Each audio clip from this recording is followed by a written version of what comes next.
In this video, you'll learn the basics of CopperCAM. By now, you should have already installed the software on your computer. Our first step is to set the tools in your software to the same tools that are loaded in the Carvera. To do that, you'll go up to Parameters and select Tool Library. I'll click on each of these bits and you should copy them into your tool library.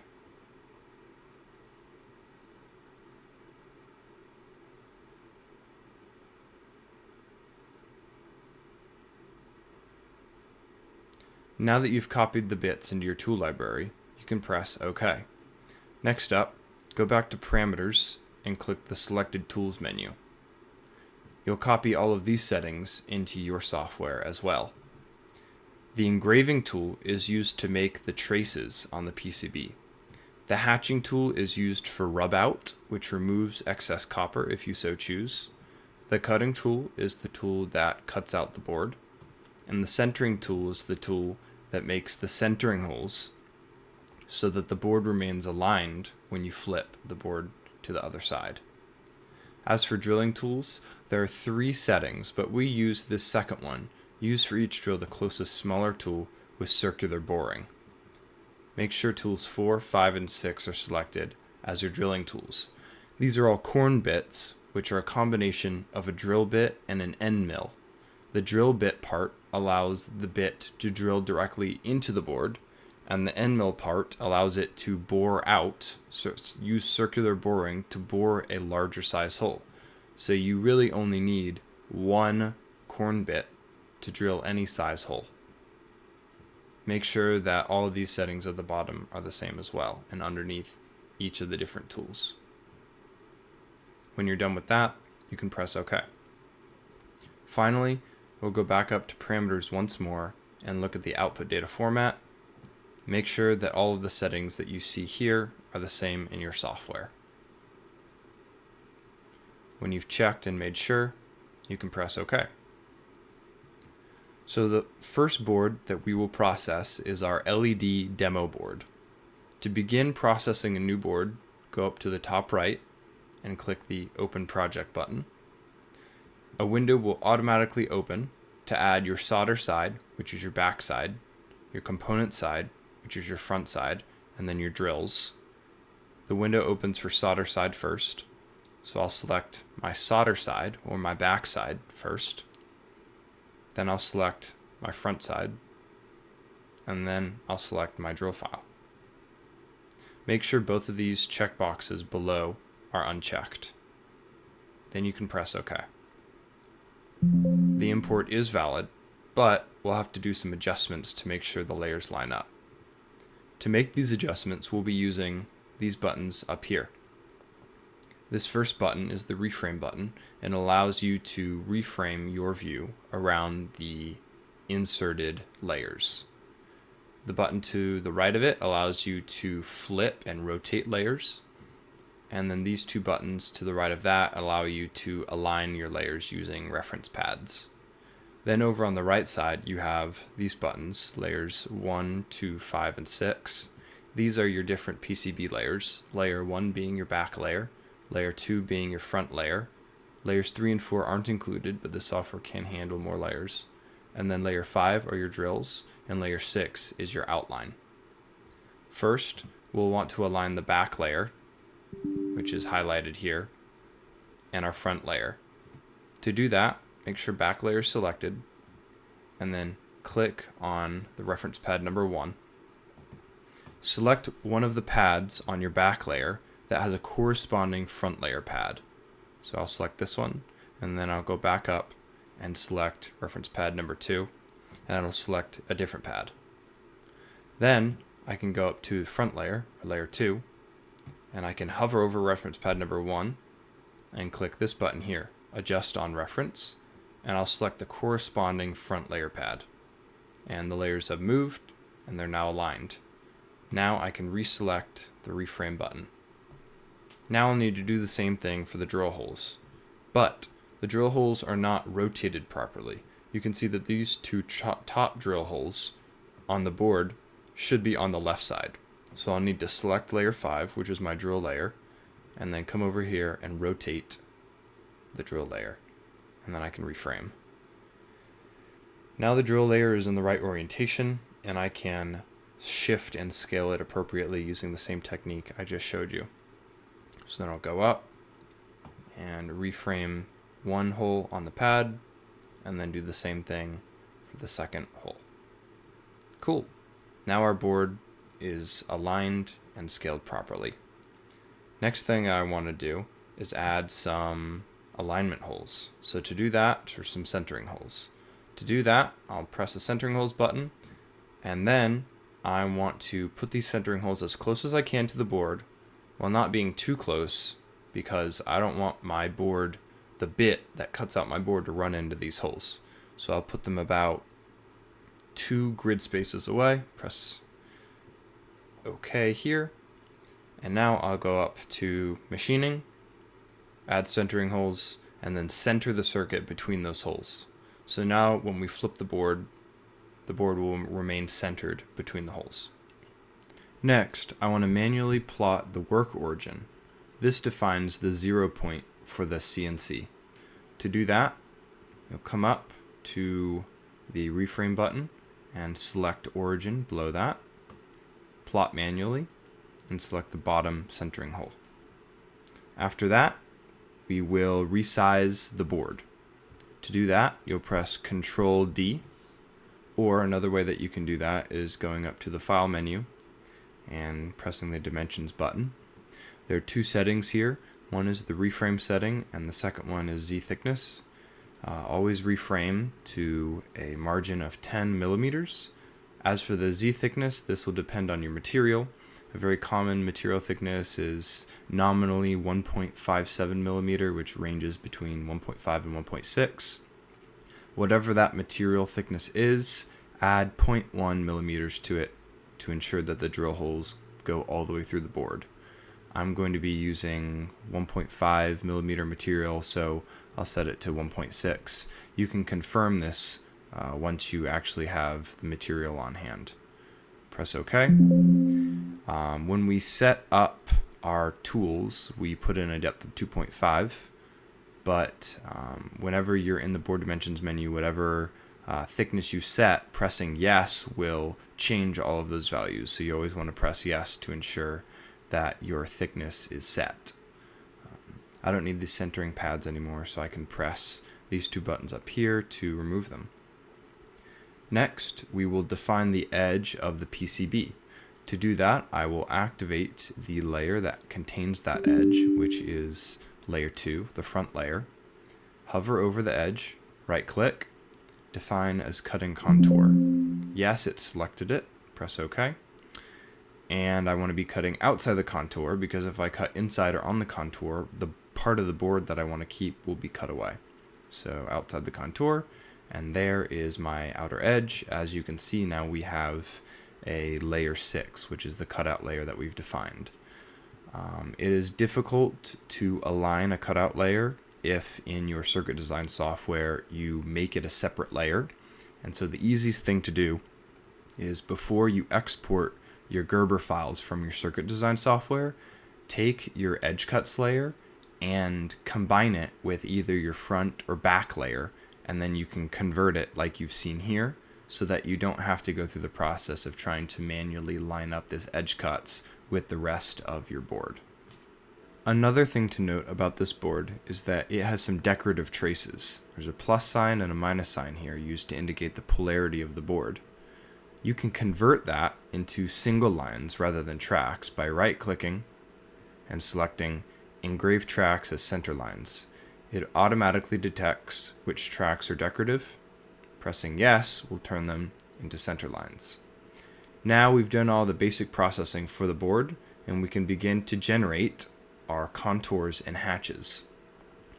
Contours are the engraving parts that separate the pads and traces from the rest of the board, and hatching is basically rub out, or if you want to remove excess copper that coats the rest of the board after you do your contours, then you can do that as well.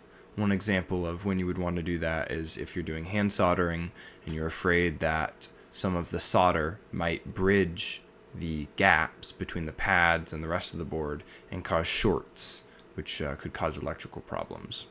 So to start this, we will first go to the layer 1, back of the board, and we'll press this button up here, calculate contours.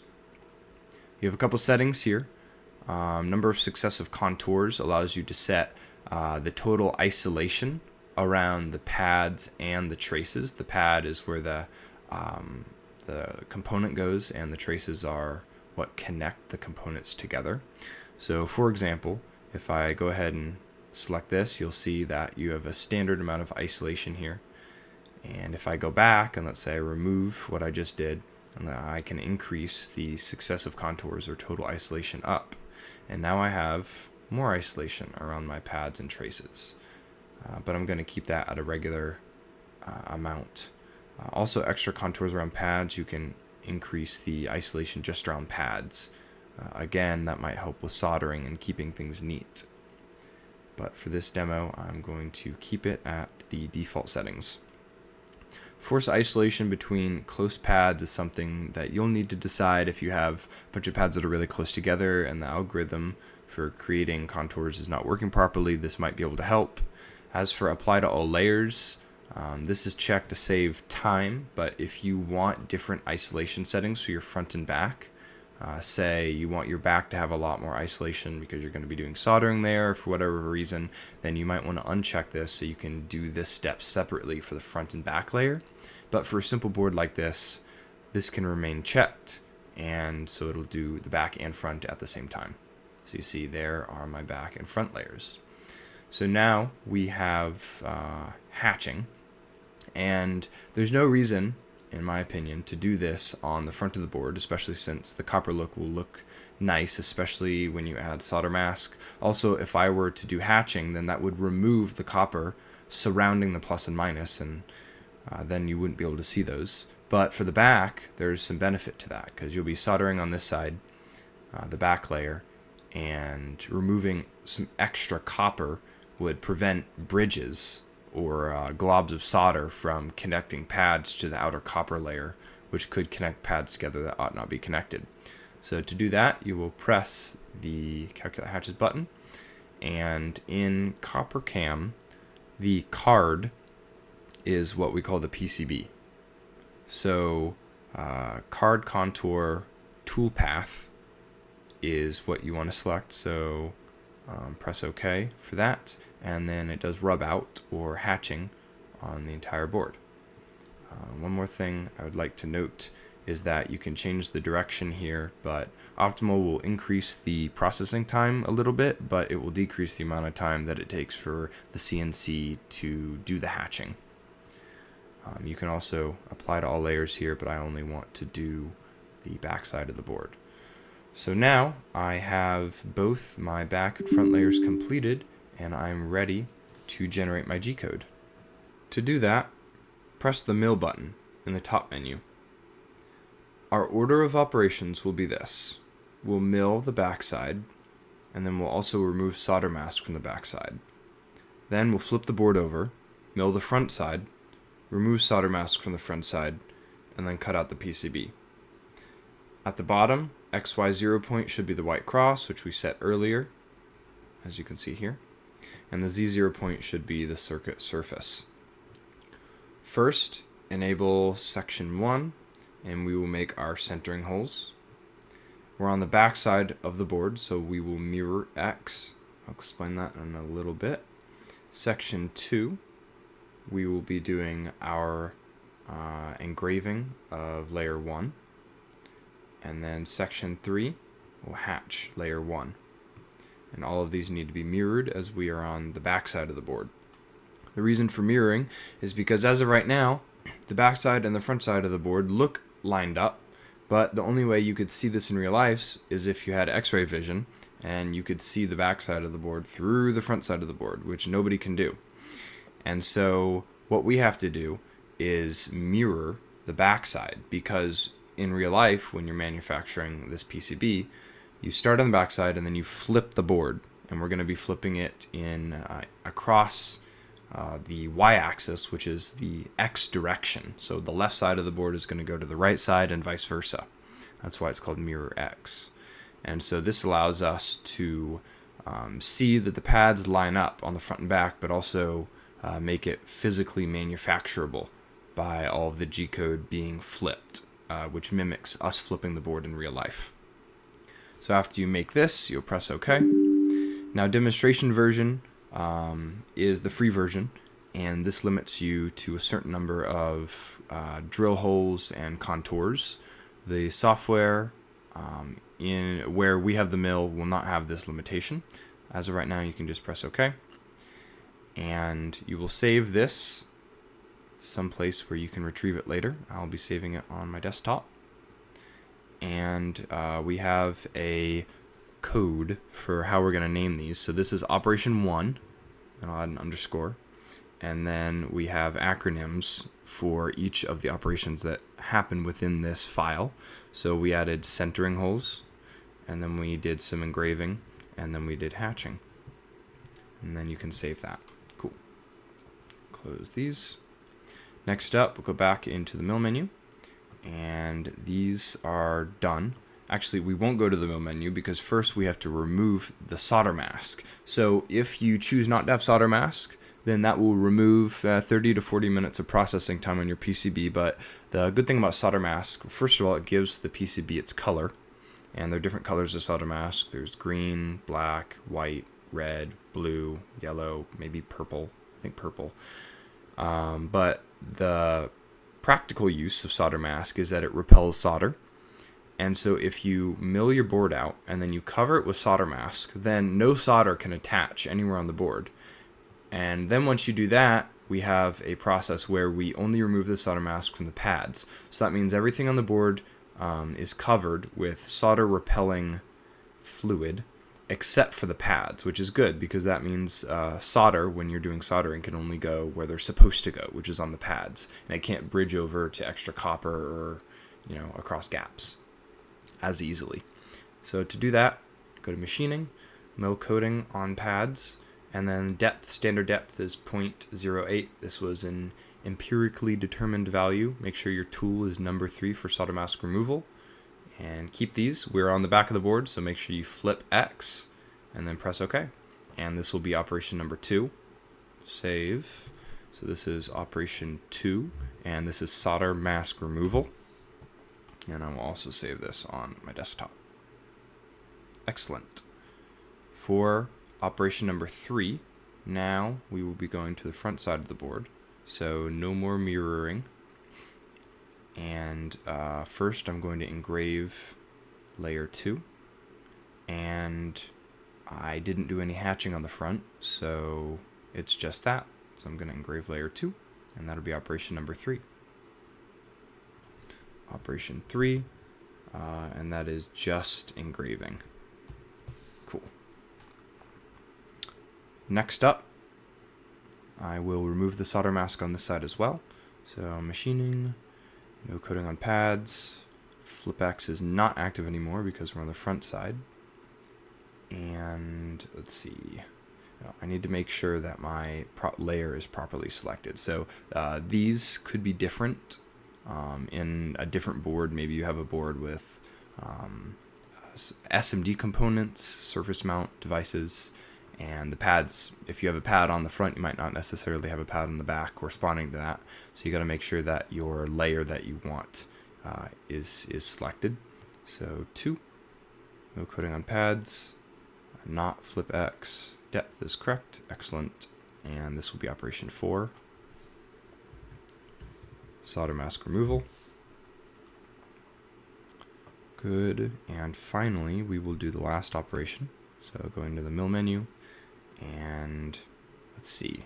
So we've done centering. Cool. So now we need to do drilling. So make the holes, and then we need to cut out the board. And this is the final operation.